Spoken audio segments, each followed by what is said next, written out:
할렐루야. 예, 우리 교사분들께 참 감사하죠.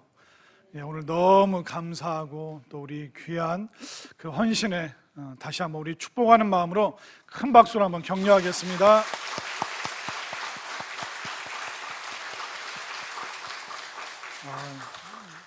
우리 선생님들 너무 이제 훌륭하신 것 같고, 저는 아까 찬양할 때 저 틀렸나?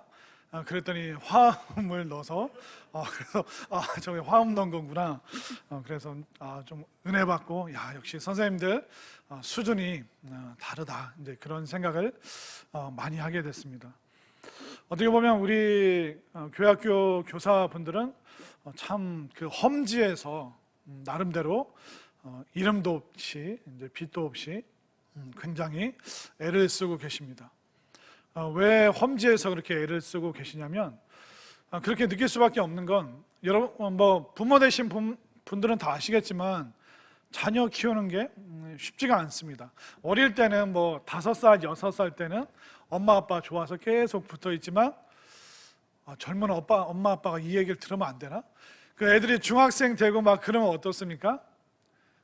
저도 애들한테, 야, 우리 밖에 뭐 초대받았는데 같이 갈까? 그러면 엄마 아빠 그냥 다녀오세요. 애들이 목소리가 변성기인지 뭐 그 동굴에서 나오는 소리로 괜찮아요, 갔다 오세요. 그러니까 초등학교 5학년, 6학년 그때 지나니까 이제 같이 어른들 따라가서 거기에 이제 좀 불편한 자리에 앉아 있는 게 이제 힘들어지니까 잘 이제 따라오지 않는 그런 모습을 보게 되는데, 이제 그러다 보니까 이제 점점 우리가 집에서 부모로서 아이들과 같이 살면서도 참 애로사항이 많잖아요. 그러니까 우리는 매일 보면서도 우리 아이를 어떻게 변화시키기가 참 힘든데, 어떻게 보면 솔직히 일주일에 한 번 우리 자녀들, 또 다음 세대, 또 우리 학생들을 보면서 그들을 품고 그들을 생각하고 또 사랑하고, 이게 얼마나 참 힘든 일인가, 험한 일인가. 그럼에도 불구하고 변함없이 신실하게 또 몇십 년 동안 끊임없이 그렇게 우리 헌신해 주시는 우리 선생님들, 다시 한번 제가 머리 숙여 우리 교인들을 대표해서 다시 한번 감사합니다. 감사의 인사를 제가 정말 드리고 싶습니다. 제가 학부형이라서 그런 게 아니라 평소에 늘 우리 선생님들 존경하고 훌륭하다 생각하고 있었습니다. 어떻게 보면 우리 삶의 그 대부분의 걱정은, 염려는 자녀들에 대한 겁니다. 얘가 학교 가서 공부 열심히 하고 있을까? 선생님께 혼나서 주눅 들어 있지는 않을까? 애들과 사이좋게 잘 지내나? 또 급식을 주면 편식하지 않고 밥은 잘 먹나? 우리가 어른이 되고 부모가 되면 우리 삶의 대부분의 그 근심의 90% 이상은 우리 아이들에 대해서, 내 아이에 대한 그런 염려와 걱정이 참 많습니다. 학교 다니면 학교 다니는 대로 걱정이 되고, 또 어른이 돼서 직장 생활하면 직장 생활하는 대로, 또 가정을 꾸렸으면 가정이 화목하게 잘 지내는지, 그런 수많은 자잘한 걱정과 염려가 있을 때가 참 많이 있죠.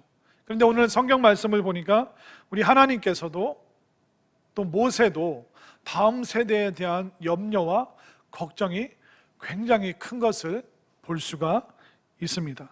자, 오늘 말씀 20절 말씀을 한번 볼까요? 그 염려하는 사항이 뭐냐면 20절 말씀 우리 함께 읽겠습니다. 시작. 내가 그들의 조상들에게 맹세한 바 젖과 꿀이 흐르는 땅으로 그들을 인도하여 들인 후에 그들이 먹어 배부르고 살찌면 돌이켜 다른 신들을 섬기며 나를 멸시하여 내 언약을 어기리니. 자, 하나님께서 걱정하시는 게 뭐냐면, 풍요로운 세대가 되면 그 아이들이 이 우상 숭배를 따르고 하나님을 멀리하게 될 것이다. 이것이 바로 풍요의 역설이라고 얘기를 합니다. 우리 어른 세대들은 굉장히 힘들게 사셨잖아요. 결핍, 없는 것 투성이었어요. 있는 것보다 없는 게 훨씬 많았죠. 그러니까 어른 세대들은 그 결핍 속에서 단련되고 훈련된 게 뭐냐면 근성. 나만 힘든가? 나만 먹고 못 사나? 다 어렵지 뭐. 그래도 내가 이렇게 이런저런 일 꾸려서 우리 아이들과 살아갈 수 있으니 감사하다.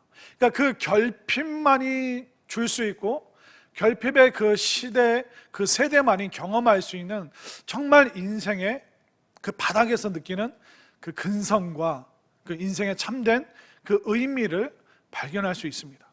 근데 이 결핍을 우리 다음 세대에게, 애들에게 물려주고 싶지 않기 때문에 엄마 아빠는 정말 먹을 거 안 먹고 입을 거 안 입으면서 아껴서 우리 애들에게는 좋은 거 입히고 좋은 거 먹이고, 나는 걸어 다녔지만 아이들은 차 타고 다닐 수 있게 모든 것을 아낌없이 제공을 합니다. 그러니까 이 결핍이 우리에게 주는 비참함과 어려움이 있어요.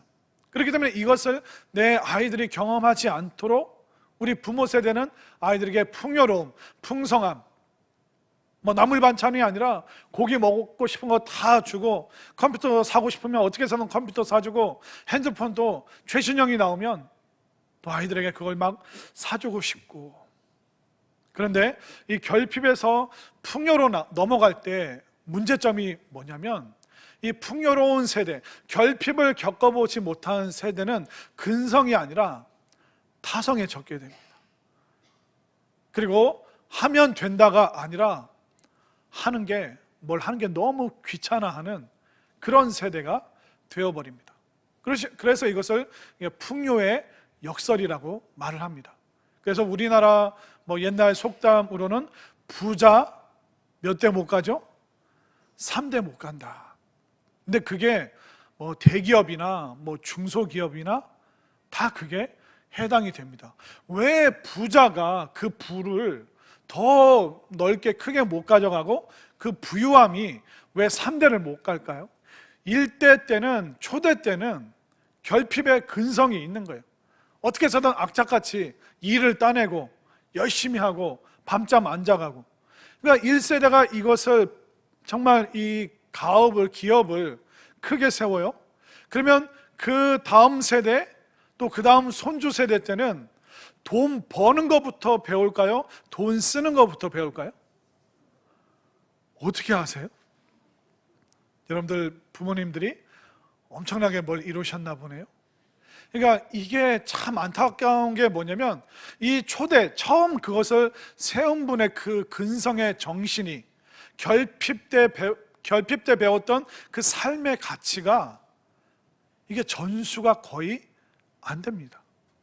그래서 부자가 3대를 못 간다는 것은 뭐냐면, 그 자식들이, 그 다음 세대, 손주 세대가 돈 쓰는 재미만 배웠지 돈 버는 이 근성에 대해서는 배운 바가 없기 때문에, 또 이걸 체득할 수가 없기 때문에 그냥 하다가 3대 못 가서 그게 다 사라지게 되는 것입니다. 물론 어떤 사회의 격변, 사회의 변혁 때문에 이런 기업, 이런 산업 구조가 완전히 바뀌기 때문에 그 어떤 대기업도 사라질 수가 있죠.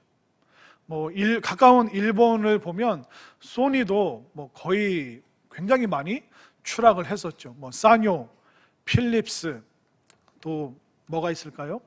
여러 가지 이제 전자제품 만드는 그런 회사들이 있죠. 도시바도 있었고. 근데 그런 회사들이 거의 지금 쇠락의 길을 걸어가고 있습니다. 왜냐하면 산업의 그 변화를 못 따라갔기 때문에. 우리나라도 어떻습니까? 예전에 대우차 타시는 분들 많았죠. 그 차 이름이 뭐였더라? 절망이었나? 죄송합니다. 대우에 다니시던 분들 죄송합니다. 절망이 아니라 뭐였죠? 르망이라는 그런 차도 있었고, 또 무슨 프린스, 무슨 살롱인가 그런 차도 있었지 않습니까? 근데 대우 냉장고도 있었고 에어컨도 있었고 되게 많았습니다. 근데 어느 순간 역사의 뒤안길로 대우가 사라졌죠. 지금 쌍용이라는 그 대기업도 지금 어떻게 될지 모릅니다. 또 어르신들 조흥은행, 제일은행 기억나세요? IMF 때까지 있었던 그런 은행들, 큰 은행은 안 망할 줄 알았는데 은행도 파산하는 것을 우리는 눈으로 보았습니다. 그리고 뭐 잘 모르시겠지만 함보 그룹, 또 거평 프레야라고 서울 동대문에 되게 빌딩 많이 가진 그런 기업들도 있었는데 어느 순간 사라지게 됩니다. 그 다음 자녀에게 또 그 다음 자녀에게 이게 전수되다가 이게 초대 그 창업자의 그 가치관이, 근성이 전달이 안 되는 거예요. 저도 어떻게 보면 결핍의 그런 세대였습니다. 저도 이제 살았던 지역이 워낙 가난하기 때문에.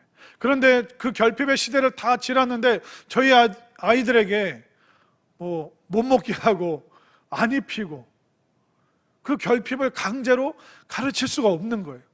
그러니까 부모 세대, 그 앞전 세대가 갖고 있던 그 근성에 대해서 아무리 얘기해도 아이들에게는 현실감이 없는 거예요. 이것이 바로 풍요의 역설이고, 하나님께서 이스라엘 백성들 다음 세대, 이스라엘은 세 개의 세대가 함께 시간을 보냈는데 애굽에서 400년 동안 종살이했던, 완전히 바닥에서 비참하게 살았던 그 세대가 있고, 그들이 승리를 경험하면서 구원을 경험하면서 광야에서 40년 훈련받았던 세대가 있고요. 그 다음에 가나안에 정착해서 이제 풍요의 시간을 보내야 되는 세 번째 세대가 있는데, 이 세 번째 세대에 대한 그 걱정이 하나님 마음에 굉장히 많았습니다. 자, 20절 말씀을 한번 볼까요? 내가 그들의 조상들에게 맹세한 바 젖과 꿀이 흐르는 땅으로 그들을 인도하여 드린 후에 그들이 먹어 배부르고 살찌면 돌이켜 다른 신들을 섬기며 나를 멸시하여 내 언약을 어기리니. 하나님은 우리 인간 세대가 어떻게 진행될지 다 알고 계시는 거예요. 이건 그냥 가나안 세대에게만 적용되는 것이 아니라 전 세계를, 제일 큰 대륙을 지배했던 징기스칸도 그 몽골 자기 후손들에게 얘기를 했습니다. 우리 몽골인들이 이제 한족, 그러니까 중국 사람들처럼 비단 옷을 입고 좋은 집에 살고 맛있는 것을 먹기 시작할 때부터 이제 몽골은 더 이상 세계를 지배하지 못할 것이다. 그래서 그 원나라라는, 이렇게 변발하고 머리 빡빡 깎고 뒤에 이렇게 길게 남자들이 땄던, 그게 몽골의 그 원나라 풍습, 원나라가 길게 가지를 못했습니다. 아무리 대단한 제국도요, 500년, 제일 길었던 게 로마 제국인데 1000년이었습니다. 결국 로마 제국도 외부의 침입이 아니라 내부적으로 그 풍요로움 때문에 시민들이 타락하고 귀족들이, 왕족들이 타락하면서부터 점점점 그 사회가 내부에서부터 무너지기 시작했습니다. 이것이 바로 풍요의 역설. 모든 나라, 모든 세대, 모든 국가, 모든 민족이 겪게 되는 딜레마. 우리 선생님들도 어떻습니까? 20년, 30년 전에는 교회 학교에 애들이 얼마나 많았습니까? 그때 많았던 이유가 뭐예요? 교회 가면 학용품, 공책도 주고 연필도 주고, 교회 가면 크리스마스 때 또 부활절 날 그 초코파이도 준다? 그런 거 진짜 줘? 나도 가면 줘? 그래, 야 우리 반 다 가자. 그러면 막 몇십 명씩 애들이 여름 성경학교 북 치면 막 따라왔습니다. 왜냐면 그때는 결핍했는데 교회 오면 너무나도 풍요로웠죠. 근데 지금은 어떻게 됐습니까? 교회의 장비가 뛰어납니까? 아니면 방송국 장비가 더 뛰어납니까? 이 방송국의 이 최첨단은 교회가 따라갈 수가 없는 거예요. 그리고 우리 아이들, 컴퓨터 없는 애들이 어디 있습니까? 핸드폰 없는 애들이 어디 있습니까? 집에 인터넷 안 되는 애들이 어디 있습니까? 그러나 옛날 결핍의 때는 교회 오면 새로운 문화, 새로운 놀이, DVD도 배우고 007방도 배우고, 교회 오면 재미있는 그 요소가 있었는데 지금은 교회가 재밌습니까? 유튜브가 더 재밌습니까? 안 속으시네. 교회가 더 재밌다고 하셔야죠. 근데 아이들이 느끼기에는 세상 문화가, 또 혼자 있는 시간이 더 재밌다고 느끼는, 그러니까 이게 풍요의 역설. 그때 왜 아이들이 많았냐면 결핍했기 때문에. 교회 가면 뭐라도 하나 주기 때문에. 그러나 지금은 아이들이 연필, 공책, 저는 사실 운동회 때 1년치 공책과 연필 다 받았어요. 얼마나 제가 날랜지 100m 달리기만 하면 발이 안 보이니까 슉슉슉. 애들은 저 있는데 저는 1등 하니까 1등 도장을 막 여기까지 다 찍고 막 이게 탁 가면 선생님이 어이구 이렇게 훌륭한 학생이 있냐고. 그때 막 공책이랑 뭐 연필, 그렇게 달리기라도 열심히 해야지, 근성이라도 있어야지 뭐라도 하나 생기니까 열심히 살았던 그 세대가 있는데, 요즘 애들 공책이랑 연필 사 주십니까? 애들이 연필 깎는 것도 못할걸요? 이거 연필도 잘 안 깎을 겁니다. 요즘 애들이 글씨 잘 못 쓰잖아요. 글씨 못 쓰는 이유가 뭔지 아세요? 이걸로 다 글을 쓰니까. 컴퓨터로 글을 쓰고 엄지로 글을 쓰니까 손으로 볼펜과 연필로 글을 쓸 일이 별로 없는 거예요. 그래서 요즘에 악필이 자꾸 많아지는 겁니다. 제가 여러 많은 이야기를 하는데 이게 바로 풍요의 안타까움, 결핍이라는 그 근성을 배울 수 없는 세대가 직면하게 될 너무나도 안타까운 그 현실에 대해서 하나님께서 모세에게 이야기를 해주고 계시는 겁니다. 그렇기 때문에 애들이 왜 이렇게 요즘에 열심을 안 낼까? 요즘 애들은 왜 이렇게 아쉬운 게 없을까? 요즘 애들은 왜 이렇게 교회를 열심히 안 다니니까? 그게 여러분들 잘못이 아니에요. 선생님들 잘못도 아닙니다. 성경은 이미 거기에 대해서 이야기를 하고 있고, 수많은 역사가 부흥기가 있으면 쇠퇴기가 있고, 기업이 한 20, 30년 잘 되다가 4, 50년 안에 다 사라지는 기업들이 100개 중에 95개입니다. 그러니까 30년, 50년 가는 기업이 그 한 나라에서 5개, 10개 넘기가 굉장히 어려운 거예요.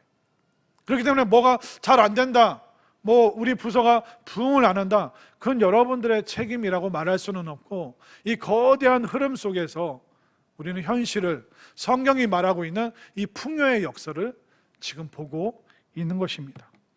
이 풍요의 때에 왜 타락하는가? 왜 가나안 땅에 들어가면 풍요로우면 감사를 해야 되는데 왜 타락하는가? 그것은 풍요롭잖아요. 그러면 그 본인이 누리고 있는 게 더 이상 기쁨이 아닌 거예요. 더 이상 자극이 안 되는 겁니다. 아이들이 요즘에 뭘 많이 봅니까? 유튜브 보고, 넷플릭스 보고, 또 SNS 하고, 뭐 요즘 애들 TV 잘 안 볼걸요? 거의 핸드폰이나 아니면 컴퓨터 모니터로 모든 걸 다 세상을 접하게 되죠. 근데 그런 것들이 얼마나 자극적이고 짜릿하고 좋습니까? 그런데 문제는 뭐냐면, 너무나도 손쉽게 쉽게 쾌락을, 기쁨을 얻다 보니까 이제 그 어떤 것도 기쁨으로, 감사로 잘 여겨지지가 않는 겁니다.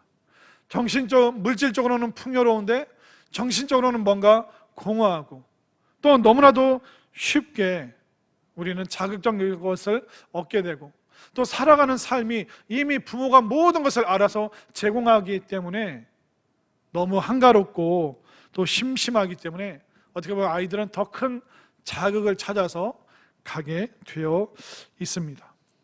그러다 보니까 오늘날 과거보다 다른 방식의 중독들이 많죠. 예전에는 동네에 술 맨날 취해 있는, 알코올에 빠지신 분들이 되게 많았습니다. 그러니까 요즘엔 뭐에 빠져 있습니까? 어떤 시청각적인 거, 감각적인 거, 짜릿한 거, 이제 그런 거에 많이 빠지게 되어 있습니다. 이거 과거의 중독과는 다른 중독이죠. 근데 이 중독적인 것은 우리에게 잠시 휴식은 되지만, 이 중독이라는 것은 길게 보면 우리에게 더 큰 문제를 일으키게 되는 겁니다. 담배 피시는 분들도 보세요. 처음에는 그 담배 한 개 피다가 그 다음에 어떻게 됩니까? 한 갑이 되죠. 한 갑이 되고 두 갑이 되고, 그러다 뭐 보루째 사놓고 그걸 주구장창 피우게 됩니다. 술도 처음에 어떻게 됩니까? 한 잔, 두 잔 마시다가 그게 한 병, 두 병 되고 어떻게 됩니까? 그 다음에 한 박스, 두 박스.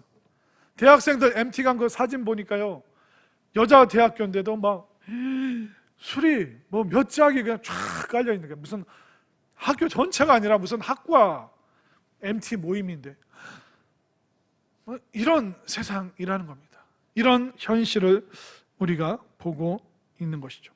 그래서 우리가 TV라든가 또 여러 가지로부터 스마트폰이나 또 자극적인 것으로부터 완벽하게 자유로울 수는 없어요.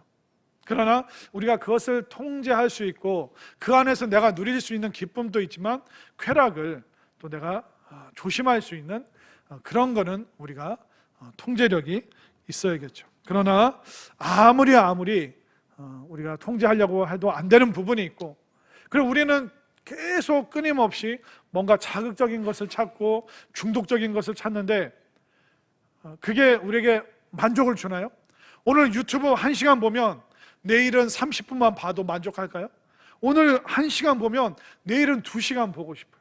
방학 되면 하루 종일 보고 싶고. 저는 넷플릭스를 이렇게 본 적은 없지만 드라마 1개 보다가 그 다음날 몇 개 볼까요? 2개, 3개 보고. 그러니까 연속으로 계속 밤을 새가면서 그걸 보게 됩니다. 그런데 아무리 봐도 또 봐도 새로운 영화가 나오고 탑건이 새로 나오고 마블에서 뭘 또 만들고, 그럼 그때마다 또 보고 또 보는데 더 자극적인 것을 감독들은 만들어내죠. 더 짜릿한 것을 배우들은 연기를 하죠. 그래도 우리는 계속 봐도 채워지질 않아요. 인간의 마음은 그 무엇으로도 채울 수가 없습니다. 여러분들에게 돈 10억 갖다 드리면 어떨까요? 별로 안 좋으세요? 이따 제 사무실 오세요. 오시는 분 다 드릴게요. 제가 하얀 종이에 적어가지고 10억. 소름 끼치세요? 너무 좋아서? 얼마든지 제가 다 드릴 수 있어요. 근데 여러분 진짜로 한번 10억이 생겼다고 생각해 보십시오. 그럼 그걸로 여러분들 만족하실 것 같아요?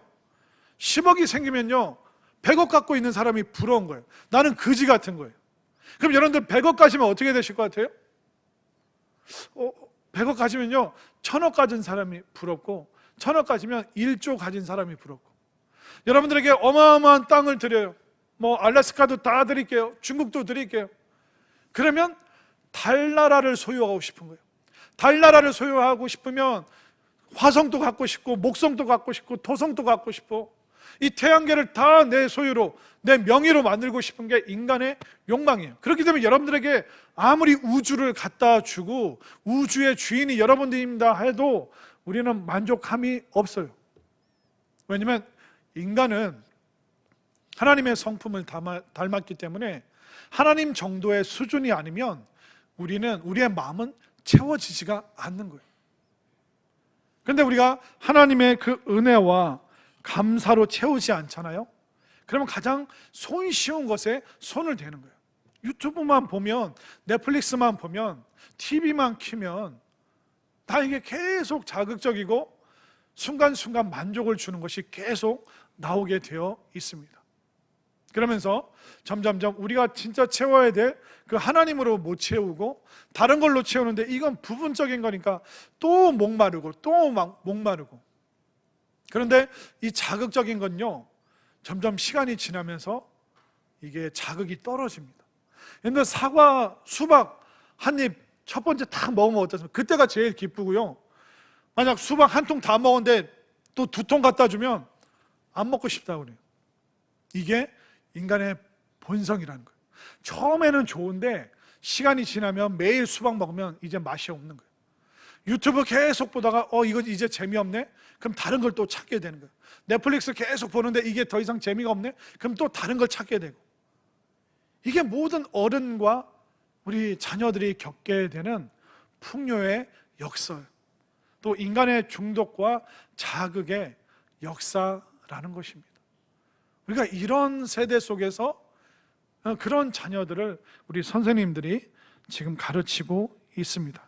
그래서 하나님께서 점점 짜릿하고 자극적이고 그 풍요 속에서 잘못 살아가는 그 세대에게 뭘 주라고 말씀하십니까? 자, 19절 말씀을 보겠습니다. 19절 말씀 함께 읽겠습니다. 시작. 그러므로 이제 너희는 이 노래를 써서 이스라엘 자손들에게 가르쳐 그들의 입으로 부르게 하여 이 노래로 나를 위하여 이스라엘 자손들에게 증거가 되게 하라. 아멘. 하나님께서 풍요의 역설 속에서 타락하게 될 그 아이들에게 뭘 주라고 말씀하셨어요? 이 노래를 써서 가르치고 그들의 입으로 부르게 하라. 하나님께서 우리를 하나님으로 채울 수 있는 방법을 두 가지를 주셨는데, 그것은 책을 주셨고 노래를 주신 거예요. 하나님께서 우리에게 뭘 주셨습니까? 성경책을 주셨죠. 그래서 우리가 독서를 해 가야지만, 성경을 읽어야지만 하나님으로 채울 수 있는 거예요. 그리고 하나님께서는 우리에게 노래를 주셨습니다. 우리는 그 노래를 부를 때 우주를 품고 하나님의 은혜와 또 하나님을 향한 그 감사를 우리가 품을 수 있습니다. 어떻게 보면 성경 전체가 이건 책입니다. 우리가 독서해야 될 책입니다. 그래서 하나님께서는 독서의 방법으로 하나님 당신을 우리에게 가득가득 채우길 원하셨죠. 그리고 하나님께서는 우리에게 노래를 주셨어요. 구약 성경과 신약과 요한계시록 보면 노래가 계속 나옵니다. 심지어 시편은 1편부터 150편까지 이스라엘 사람들이 불렀던 노래 전부입니다. 모세오경에 보면 미리암의 노래가 있습니다. 복음서에 보면 마리아의 찬가, 마리아의 노래가 있습니다. 요한계시록도요, 어떻게 보면 그 요한이 그 로마 당시 때 쓴 글인데, 요한계시록은 7막 7장으로 이루어진 거대한 오케스트라. 그러니까 요한계시록 나중에 제가 설교 한번 강해 설교할 때 요한계시록 전부를 한번 보여드릴게요. 요한계시록은 7막 7장으로 이루어져 있고, 이 요한계시록은 온 백성들에게 천국에 가면 이루어질 그 잔치를 그 당시에 어떤 원형극장에서 이루어졌던 그 노래와 춤으로, 그 화려한 모습으로 로마 당시에 있던 사람들에게 그 마지막 때의 모습을, 구원의 때의 모습을 노래로 어떻게 보면 설명한 것입니다. 그렇기 때문에 하나님께서, 하나님 당신을 우리에게 채우시기 위한 두 가지 방법은 바로 책과 노래라는 겁니다. 우리가 오늘 성경에 대해서는 언급하지 않고 하나님께서 우리에게 주신 그 노래, 이 노래를 통해서 우리는 먼저 기억을 하게 됩니다. 학교 종이 땡땡땡 어서 모이자, 기억나세요? 그리고 동구박 과수원길 아카시아 꽃이 활짝 폈네. 그러니까 우리가 노래를 부르는 순간, 나 어렸을 때 그 학교에서 배웠던 그 시간들, 동구박 과수원길, 이 노래 들으면 내 고향에 대해서 떠오르게 합니다. 그렇기 때문에 이 하나님께서 노래를 주신 이유는 뭐냐면 기억하라는 겁니다. 네가 결핍의 때도 기억하고 고난의 때도 기억하고 승리하고 잘되고 복받은 그 순간도 네가 기억해라.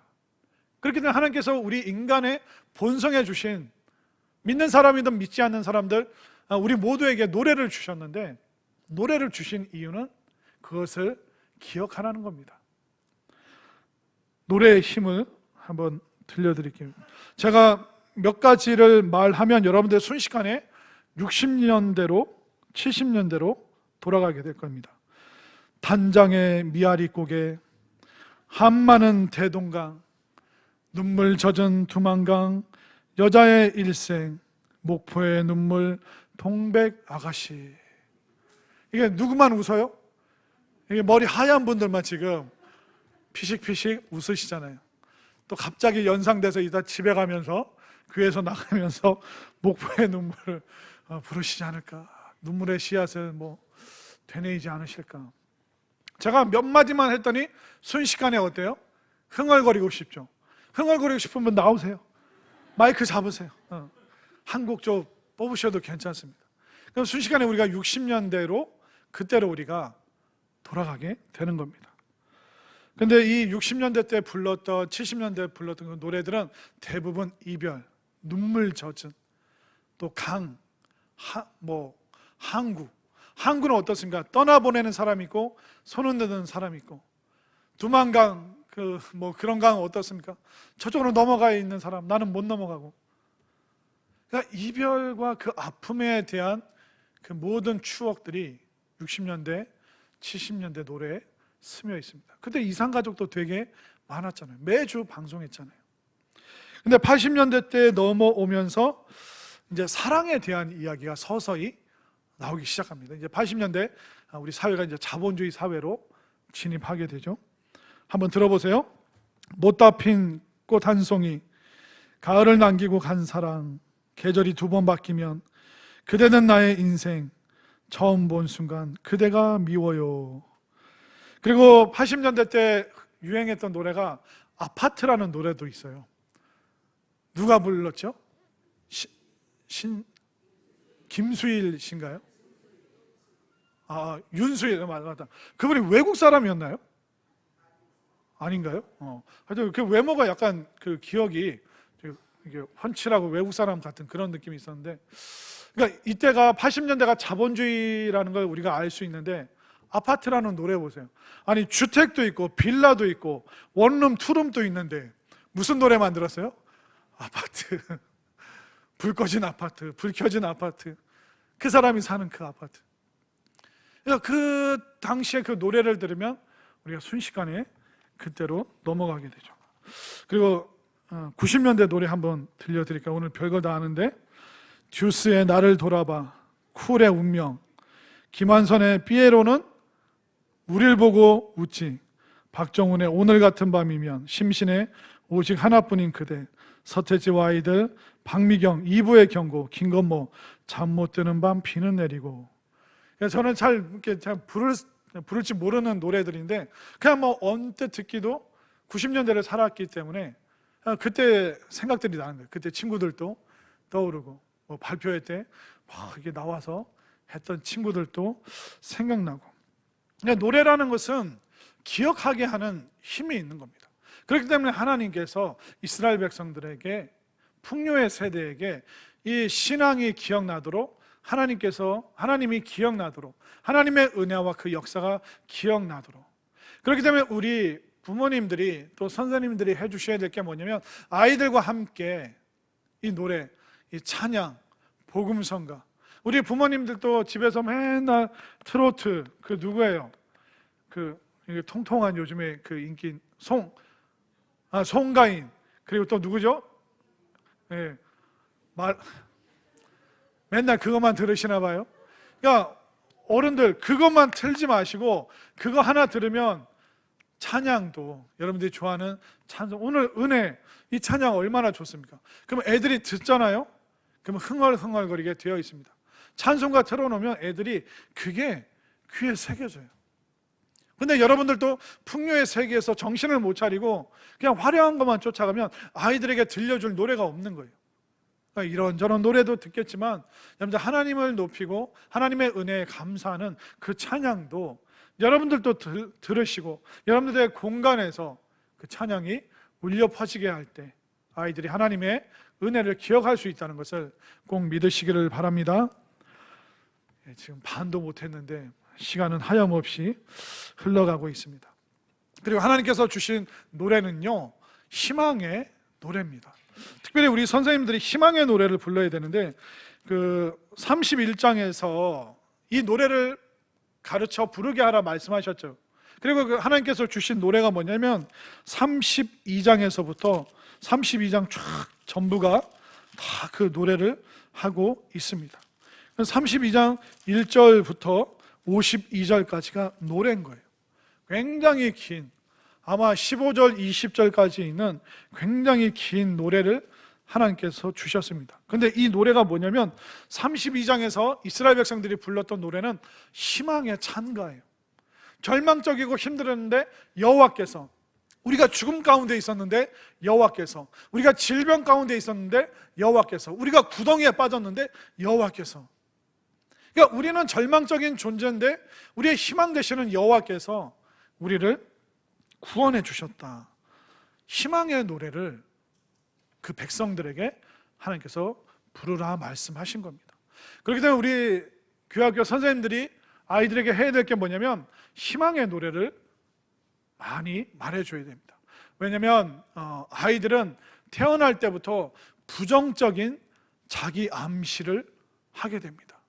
여러분들도 아마 생각해 보세요. 여러분들도 여러분들 자신에 대해서 굉장히 부정적이었을 겁니다. 왜냐하면 우리는 출생 때부터 자기 자신에 대해서 부정적이에요.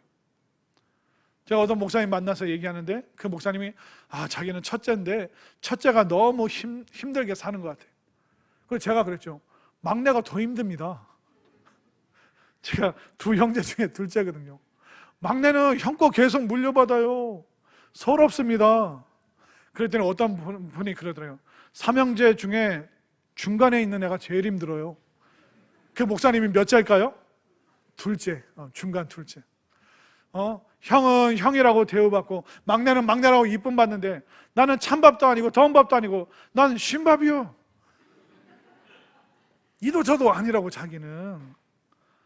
그러니까 이미 우리는 어떻습니까? 출생 때부터 부정적인 자기 암시를 하고 있는 겁니다. 아니 솔직히 첫째 분들 제일 많이 누리셨잖아요. 그죠? 막내들 한번 들고 일어나야 돼요. 우리가 얼마나 서럽게 살았습니까? 막내들이 형이 맛있는 거 다 먹고 나는 조금 먹고. 그런데 막내도 어떻게 보면 제일 이쁨 받고 제일 오랜 시간 부모님이 측은히 여겨주시고, 중간은 어떻습니까? 위아래 누릴 수 있는 혜택 다 누린 거 아닙니까? 어떻게 보면 우리가 계속 이렇게 태어날 때부터 부정적인 암시를 해요. 난 여자로 태어났어. 나는 공부를 더 이상 못할 것 같아. 그런 생각들이 얼마나 많이 우리를 지배하고 있었습니까? 외형적으로도 나는 키가 작아, 나는 얼굴이 까무잡잡하네, 나는 발이 너무 작네, 발이 너무 크네, 나는 손가락이 너무 기네, 손가락이 너무 짧네.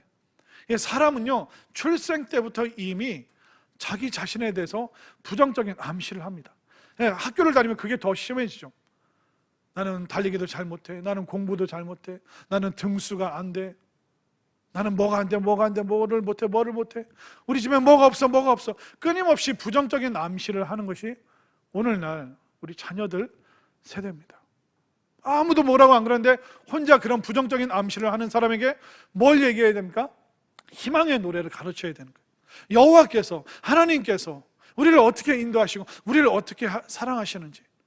그렇기 때문에 우리 선생님들이 제일 많이 해야 될 게 뭡니까? 희망의 노래를 불러주는 거예요. 부정적인 자기 암시를 하는 아이들에게, 그 세대에게 정말 우리가 어떤 사람인지, 우리가 어떤 존재인지 힘있게 우리 선생님들이 알려주시기를 바랍니다. 그리고 마지막으로 선생님들이 거룩한 노래를 불렀으면 좋겠습니다. 오늘날 이 타락한 세대, 음란한 노래, 대표적인 노래 얼마나 많습니까? 그러나 교회에 왔을 때 거룩한 노래를 듣고 거룩한 언어를 듣고 우리 선생님들의 그 거룩한 눈빛을 보면서 우리 아이들이 다시 한번 힘을 낼 수 있음을 믿으시기를 바랍니다.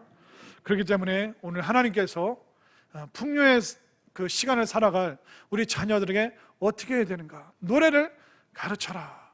노래를 함께 부르고 그것을 부를 수 있도록 아이들에게 그 노래를 알려줘야 된다.